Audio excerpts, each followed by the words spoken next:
Shalom. So history is very important. Now, if anything, do your own research. But the historical narrative has always taught so-called black people that our English names are slave names. They come from the white masters. That's not real history. Point example, or point in case, I have a cousin named Dunnings. In the States, the surname is closely associated with that of Dunning, which was Old English for the son of Dun, or the son of one who was dark or swarthy, which is a so-called black man, right? Swarthy, adjective, etymology of the word, dark color, especially of skin, 1580s. Now, right here we have the book Origin of the Anglo-Saxon Race, a study of the settlement of England and the tribal origin of the Old English people. The Old English people were so-called black, believe it or not. And this is a Caucasian man, Thomas William Shore. And it states, Anglo-Saxon forefathers came and of broad-headed people of the brunette type. Brunette meaning what? The complexion of the skin. We can point in England to the fact that broad skulls are found in Anglo-Saxon graves and to the historical fact that they were brown people in England during the Anglo-Saxon period, and there were the evidence must be left. It may, however, be borne in mind that as brown passes into dark brown or black, the literary evidence concerning brown Anglo-Saxons is strengthened by that relating to the black men and or to those designated by the old brown black word Seward, and in some cases perhaps even by the old word Dun, meaning what? Son of Dun, a dark-skinned, swarthy man, right? Now right here we have a bottle of Old English 800 malt liquor, right?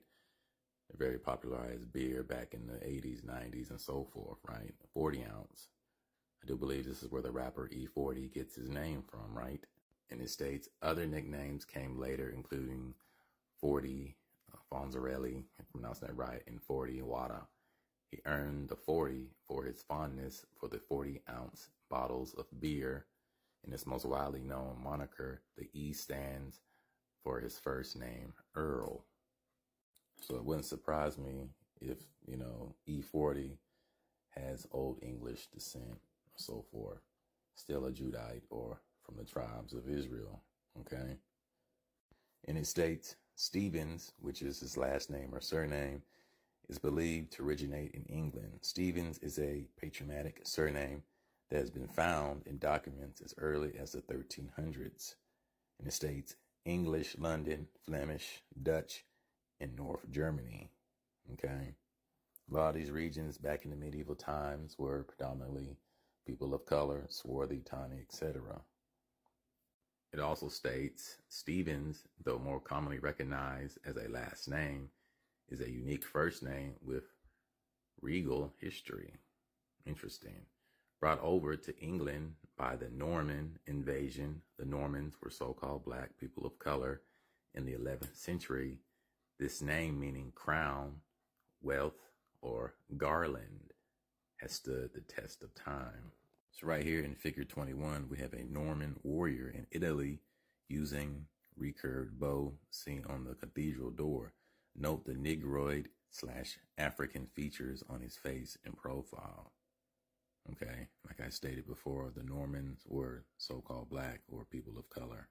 Now we're going to look up the word or etymology for the word regal, adjective, kingling, pertaining to a king, late 14th century, from Old French, regal, royal, 12th century, modern France, real, and directly from Latin, regalis, royal, kingly, of or belonging to a king worthy of a king, to direct in straight line, thus to lead, rule. So they don't want the so-called blacks to know that they come from royal history. They don't want you to know that. That's why they always start our history off at 1619 in slavery and so forth. They don't want you to know that you have royal lineage, whether in the Americas, Asia, Africa, Europe, and so forth.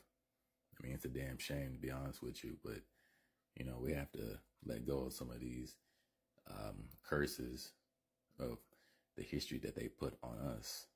being just slaves.